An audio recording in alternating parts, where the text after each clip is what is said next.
Hello, and welcome to the Divorced Dadvocate, divorce support for dads, where we help dads create a healthy and less traumatic divorce. My name is Jude Sandoval, and I'm your host.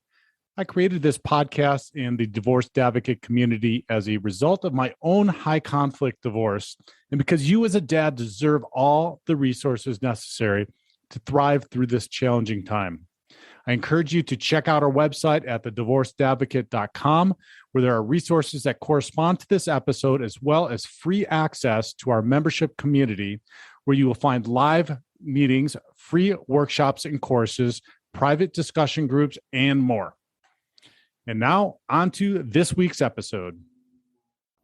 Hello, and welcome to the show, episode number 161. I decided to start sharing episode numbers so that y'all can keep track of it, and actually I can keep track of it too.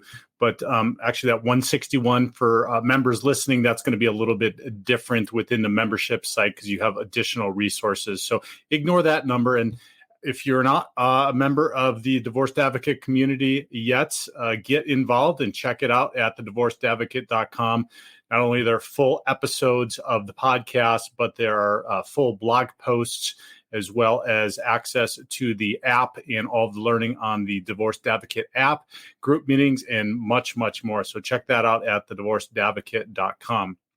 Episode 161, we're going to be talking about the costs and consequences of father absence. But before we get rolling on talking about that, I wanted to welcome a few more new people to the community, to the Divorced Advocate community.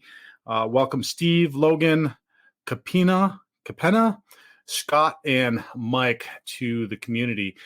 If you want to get involved, again, check out the membership tab at thedivorcedadvocate.com and find all the resources there. We would love to have you and get you involved.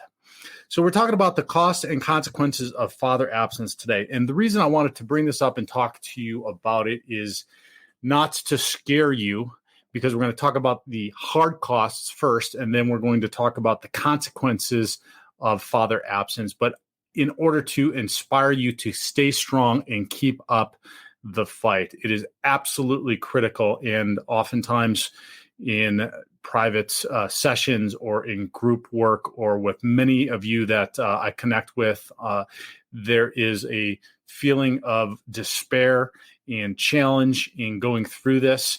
It is no secret that the family law court is very challenging for fathers going through it. So I want you to be inspired by what is at stake here today and how important it is for you to stay involved in fighting for being able to have time with and be with your kiddos. So I don't want you to feel scared or worried about this, but I want you to feel inspired and reinvigorated and focused and disciplined in continuing to fight the fight. If you're fighting a fight, to be able to get the parenting time that you deserve with your kiddos. The first thing I'm going to chat about are those hard costs, and these figures are the governmental cost of father absence, and this comes from a website called Dad's Resource Center, and check that out. And I'm just going to read. I'm going to read it verbatim from their website because what they've done is they've taken a study from 2008 and then they updated the numbers last year to reflect current numbers of the costs of the governmental costs of father absence. And so these are hard numbers, and these are hard numbers of governmental costs. In 2008, the National Fatherhood Initiative's $100 billion man and Dr. Benjamin Scaffidi's The Taxpayer Costs of Divorce and Unwed Childbearing projected the expenditures for governmental programs attributed to father absence. At the time, the NFI estimated the annual public cost of father absence was $99.8 billion, and the Scaffidi costing model estimated the cost of family fragmentation to U.S. taxpayers to be $112 billion annually. The Dad's Resource Center utilized the most recent data from the U.S. Census and the U.S. Inflation Calculator to update these projections in order to illustrate the potential current costs of father absence to the taxpayers. The current estimated cost for Pennsylvania, which is where the Dad's Resource Center and its founder are located, is nearly $11 billion just in Pennsylvania.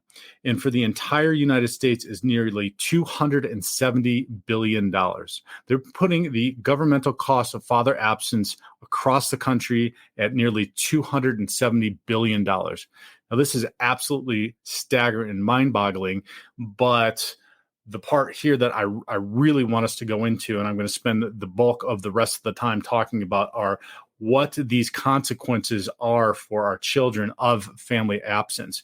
And I'm going to talk about 6 of them here. The first being poverty, the second being drug and alcohol abuse, the third being physical and emotional health, the fourth, educational achievement, the fifth, crime, and the sixth, sexual activity and teen pregnancy. So we're going to talk about the consequences of what will happen and what can happen with not having a father involved. And I'm just going to tell you guys right now, if you're listening, the number one predictor of a positive outcome, a healthy and functioning adult life for your children, is your involvement in their childhood. I'm going to say that again, that the number one predictor of a healthy and functioning adult life for your children is your involvement in their childhood. And I'm going to tell you these consequences now, again, not to scare you, but to inspire you to continue to fight for the time and the parenting time and being involved in your kids' fight, in your kids' life, particularly if you're going through a high conflict, difficult, challenging time through your divorce, or if you're being alienated, or if you're going through anything that is threatening your ability to be with your kids, spend time with your kids, and be the positive influence and role model that you can be on your children. Okay. These statistics are from the website, let's see what it is, fathers.com, and you can find it under the research tab, and the article is called The Consequences of Fatherlessness. Similarly, the other article is at Dad's Resource Center. That is also under research, and it's called Governmental Cost of Father Absence. So those are great articles. Actually, both of these websites are fantastic also. The Dad's Resource Center is dadsrc.org, and the fathers.com is simply fathers.com. So check out both of those sites. They have really fantastic resources for you, research, information, all kinds of stuff. So please check those two out. All right. Number 1, poverty. So as supported by the data below, children from fatherless homes are more likely to be poor, become involved in drug and alcohol abuse, drop out of school, and suffer from health and emotional problems. Boys are more likely to become involved in crime, and girls more likely to become pregnant as teens. This first section here of poverty, the statistics state children in father-absent homes are almost 4 times more likely to be poor. In 2011, 12% of children in married couple families were living in poverty, compared to 44% of children in mother-only families. Now, under each one of these, they reference the source. I'm not going to do that here. I'm going to allow you to go and check this out yourself if you want to reference the sources for each of these statistics. But that is mind-boggling. Children in father-absent homes are almost 4 times more likely to be poor. In 2011, 12% of children in married couple families were living in poverty, compared to 44% of children in mother-only families. The next statistic under poverty, children living in female-headed families with no spouse present had a poverty rate of 47.6%, over 4 times the rate in married couple families. So that's saying almost 50% of children living in female-headed families with no spouse present had a poverty rate of, it's almost 50%. I mean, this is absolutely mind-boggling and stunning. And I'll also reference you. There's an earlier podcast episode that I did that talks about some of this more also from a different perspective. So go check that out. I don't know exactly what let's see what episode that was, but it's I think it's in the 80s or 90s, probably about halfway through where we were in our podcast. But check that out as well. The second category here is drug and alcohol abuse. The U.S. Department of Health and Human Services states fatherless children, and this is a quote, fatherless children are at a dramatically greater risk of drug and alcohol abuse, end quote. So this is the DHS, Department of Health and Human Services, stating that fatherless children are at a dramatically greater risk of drug and alcohol use. There is also a significantly more drug use among children who do not live with their mother and father. So basically what it's saying in this source is the community context of family structure and adolescent drug use from the Journal of Marriage and Family. So a lot of these studies are absolutely amazing. I sometimes will geek out and read into some of these specifically because they add a little more color other than just for instance, this one is just a quote from the U.S. Department of Health and Human Services. But if you read some of these resources and you go into specific detail, I've also had the opportunity to utilize using these with my attorneys and sharing this information with attorneys that can utilize them in writing motions or in making arguments with CFIs, PREs, etc. So again, a good resource to keep in your back pocket to determine, or not determine, but help you in your battle. And now I know many of you listening, depending on the state that you're listening or even area of the world that you might be listening, the family law courts operate in a very, very different way. I know that from the Dad's Resource Center in Pennsylvania, the founder who started this organization had a poor experience in family law court and with his own children, and therefore decided to start this group. Stay with us. We'll be right back. Hey, this is Jude with a quick reminder about the Divorced Advocate Foundation for Fathers, which is our nonprofit that helps dads through divorce with legal education, free or reduced cost coaching, and mental health resources. If you own a business or know someone who does, there's an easy way to help by connecting credit card processing through our partner program. Part of the fees go straight to the foundation with no added cost to the business, and 98% of businesses are actually able to save money on their processing fees. It's a win-win. So if you know a business that accepts credit cards, get them in touch with me by sending a warm introduction email to jude@thedivorcedadvocate.com or give me a call directly at 720-255-1021. And has been working to move the courts to start from a 50-50 parenting time standpoint or baseline, if you will, which some other states do, but not all do. And they've got a lot of resources on the site that show which states do work from that and which states do not work from that. But there are still a whole lot of states that are not working from that. Fortunately, I'm in a state that does here in Colorado work from that premise, but that's only a starting point too. That still doesn't mean that there's not the challenges and the bias that we still work with here, but it makes it even more difficult and harder to do that when your state is not actually already working from that standpoint. So get yourself educated. That's just to say, get yourself educated. It is incumbent upon you and your responsibility, not your attorneys, to create a strategy and know what the statutes are.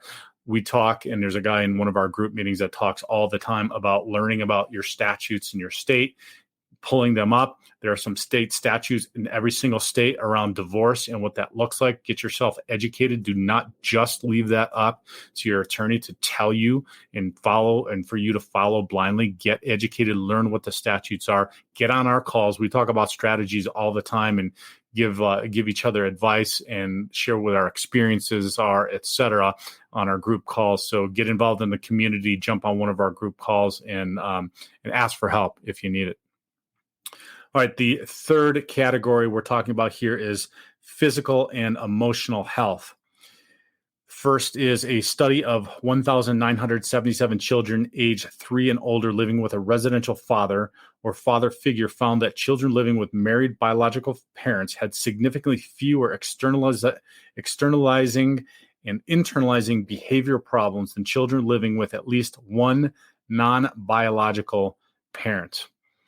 Again, a study of 1,977 children aged 3 and older living with a residential father or father figure found that children living with married biological parents had significantly fewer externalizing and internalizing behavioral problems than children living with at least one non-biological parent.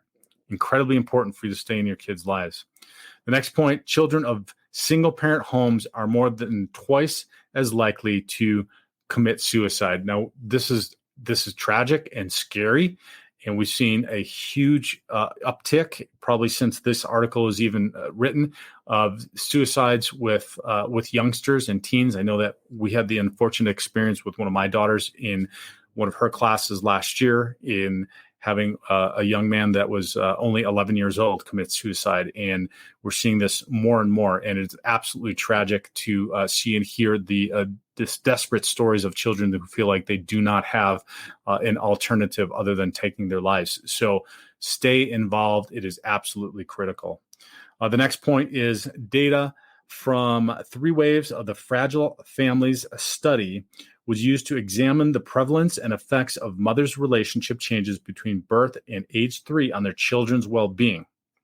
Children born to single mothers show higher levels of aggressive behavior than children born to married mothers. Living in a single mother household is equivalent to experiencing 5.25 partnership transitions. Let me repeat that last part, because this is something that is not being said out loud, and nobody wants to talk about this. Living in a single mother household is equivalent to experiencing 5.25 partnership transitions. So that means they're going through seeing and living and experiencing men going through their lives that many times, and what those relationships are like, often difficult, challenging, and not a positive experience, as opposed to being with a steady household in a steady family relationship. That is another reason why it is absolutely critical.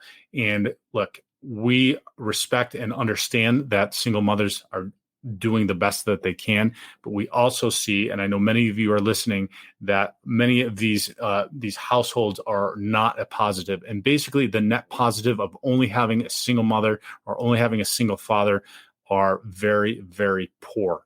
Having both parents involved in all the kids' lives is absolutely the best and most positive thing that we can do. That, again, is why I want you to keep up the fight if you are in a fight for parenting time with your kids, because you being involved has an absolutely huge impact. I'm not going to stop saying it. I know I've said it like 10 times already, but I'm going to say it all through this episode because you need to hear it. You probably have not heard it from your attorney. You may or may not have. You're not hearing. There's no billboards out there, I can tell you that. Where there's no advertisements out there, I can tell you that. There are fewer advocacy groups than for single mothers out there, so I can tell you that. So I know you probably haven't heard this, so I'm going to keep saying it to you because it is absolutely critical, and the evidence absolutely supports it. And that's another thing that they're not talking about. The family law courts are not running around saying, hey, fathers are important. Fathers are important. We don't have movies. Fathers are important. Fathers are important. It's just not being said. So I want you to hear that from me today. Okay, the next category is educational achievement.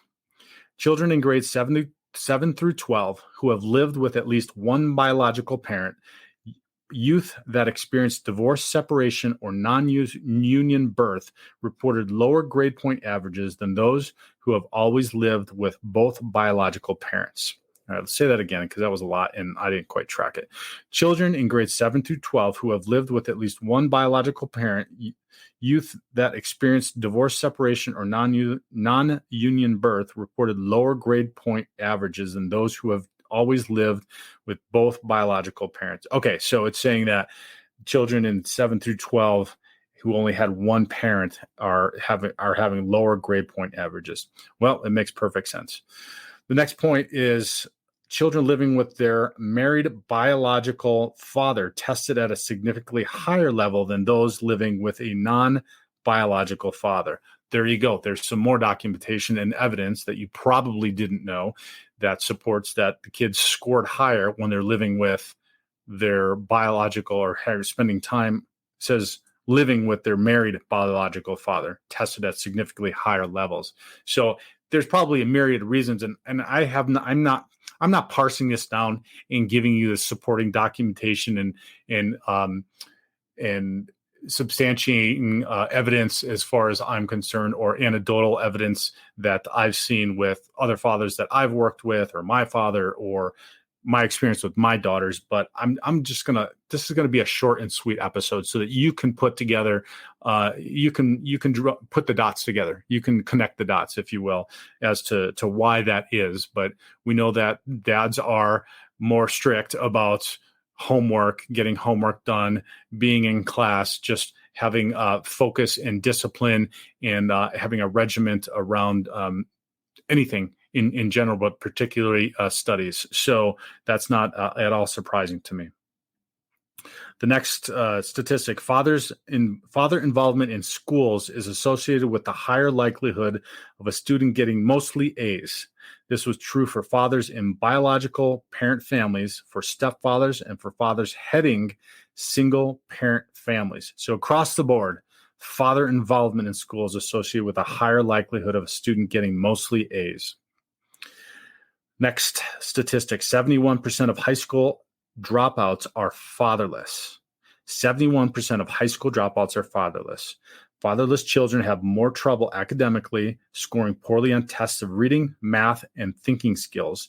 Children from father-absent homes are more likely to be truant from school, more likely to be excluded from school, more likely to leave school at age 16, and less likely to attain academic and professional qualifications in adulthood. And we're seeing this, and that's the end of the section of educational achievement. But we're seeing this across the board with our young men in particular, sadly, in that particularly in college, in the number of men that are entering college and finishing college, and that has just become very lopsided with women being more involved and earning degrees and advanced degrees, going to college, finishing college, etc. And so that's not to say that college in and of itself is the end all, but I think we can look at that and say that there is a problem and there is a challenge with what is happening with our young men. So again, stay involved. Your little boys absolutely need you, as do your little girls.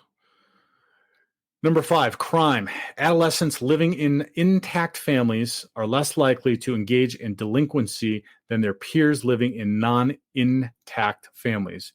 Compared to peers in intact families, adolescents in single-parent families and step-families were more likely to engage in delinquency. This relationship appeared to be operating through differences in family processes, parental involvement, supervision, monitoring, parent-child closeness between intact and non-intact families. That's a big one, and that's a lot. So again, stay involved. That's all I've got to say about that. The next one on crime is a study using data from the National Longitudinal Study of Adolescents' Health explored the relationship between family structure and risk of violent acts in neighborhoods. The results revealed that if the number of fathers is low in a neighborhood, then there is an increase in acts of teen violence. The statistical data showed that a 1% increase in the proportion of single-parent families in a neighborhood is associated with a 3% increase in an adolescent's level of violence. In other words, adolescents who live in neighborhoods with lower proportions of single-parent families and who report higher levels of family integration commit less violence. Now, that is one that I have not heard, but with the uptick in the wave of violence that we have happening in our country here in the United States, I think this is a huge one to look at.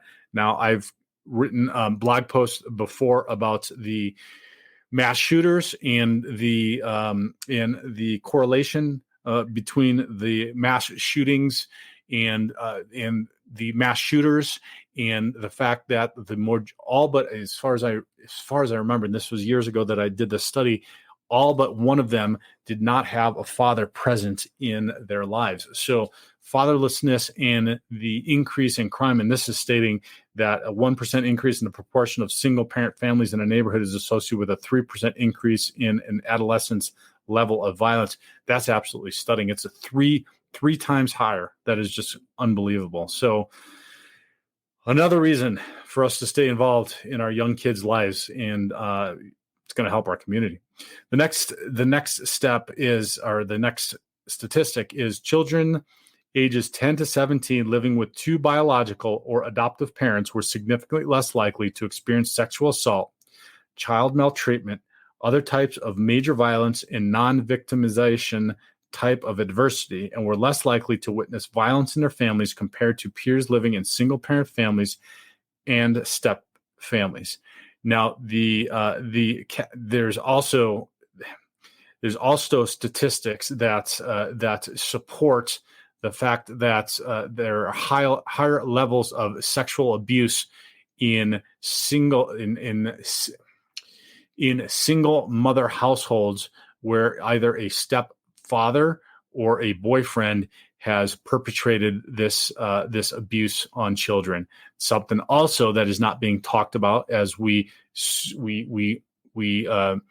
prop up mothers as superheroes, which, look, we're not disparaging single mothers. I mean, we prop up single parenting as a superhero, particularly single mother parenting, but there are some downfalls and there's some significant impacts that we're not talking about in this. And so, dads, do not abdicate your responsibility for being involved in your child's life. Do not abdicate that to a stepfather or a boyfriend.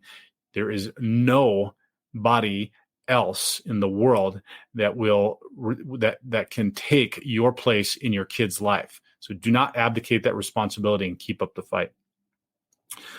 The next statistic, a study of 109 juvenile offenders indicated that family structure significantly predicts delinquency. All right, well, that's a no-brainer. The last, and probably, well, at least for me, with three young daughters, with three daughters, and the challenges that go along with having daughters, is the sexual activity and teen pregnancy. And so the first statistic around this is a study using a sample of 1,409 rural Southern adolescents, 851 females and 558 males, aged 11 to 18 years old, investigated the correlation between father absence and self-reported sexual activity. The results revealed that adolescents in father absence homes were more likely to report being sexually active compared to adolescents living with their fathers. Now, it doesn't give the specific statistics around this, and I do encourage you to look into this. It is staggeringly higher for kiddos that that are in and from single living without fathers. The next statistic is being raised by a single mother raises the risk of teen pregnancy, marrying with less than a high school degree, and forming a marriage where both partners have less than a high school degree. I'll say that again. Being raised by a single mother raises the risk of teen pregnancy, marrying with less than a high school degree, and forming a marriage where both partners have less than a high school degree. Look, guys, you have to stay involved. you may be in a fight for the future of your kid's adult life. And as parents and as dads, our single most important job is to raise kids to have a healthy and functioning adult life. And if we're not involved in their lives, there is absolutely no way for us to be able to do that. So I know that many of you listening are going through a difficult time. This might be unbelievably costly to you. You may not have, you may think you have no idea how you're going to afford to be able to get through this fight, or how you're going to fight the fight in general, how you're going to get the resources, not only financially, but mentally and emotionally. And I just encourage you to continue to keep up the fight. And I will also say that you are stronger than you can even imagine, and that you have to be standing up for your kids and for your right to be involved in their lives. These costs and consequences of father absence are staggering. It is a national emergency in my mind as to how staggering these costs and consequences are, but you're not going to hear this out there in the media. Again, we're not getting billboards around this. We don't have movies made about this. We're not getting advertisements. We're not hearing this in family law court. I know that when you talk about divorce, it's not the first thing that we hear is how involved is the father. You have to be involved, and you have to keep up this fight. And I encourage you to get involved in our community. We have a community of dads that are divorced and going through divorce or been through divorce. We support each other at every juncture that we're going through, whether you're contemplating during or after divorce, we are supporting each other in getting through this. All of us have been through it or are going through it. We know how difficult it is, how painful it is, and we're here to support you. So again, I encourage you to get involved in the divorce advocate community. If you don't want to get involved in our community, get involved in a community somewhere around you, a meetup, a group, a church, somewhere. Get involved to get the support you need to fight this fight. Because really, if you want, this is not sensationalizing it. The future of our society depends upon our kiddos and them being healthy and functioning adults. And if we're not there to help them to get to that place, then we have a very difficult and challenging road ahead. So again, fellas, I'm proud of you. If you're listening, I already know you take this to heart. So I'm proud of you for listening. And I sincerely appreciate being able to share these costs and consequences with you today. I just ask that you share this with another dad that might be going through a divorce or is post-divorce that really needs to hear this message. Share it on social media. Send them a link. Also, if you could give us a star rating, or even better, make a comment in the comments on any one of the podcast platforms you're listening to. It just helps to expand our reach. We continue to grow literally every single week, even if it's just a little bit. A couple of weeks ago, I said we had a huge movement, had the most downloads ever. We continue every week to have, even if it's not a big week like that, we have more people getting into the community. Like I mentioned, check out the divorce quiz. It is a great opportunity for you to learn where you're at in your divorce compared to others who have gone through it. We've got all kinds of resources, from the app to the group meetings to individual coaching, etc. Get involved, get the help that you deserve. Gentlemen, thank you so much. Have a fantastic week, and God bless. To hear the rest of this episode and access the corresponding resources, visit thedivorcedadvocate.com and become a member of our community. It's free to join and will provide you with the resources you deserve as a divorced or divorcing dad. Thank you for listening. God bless, and I'll talk with you next week.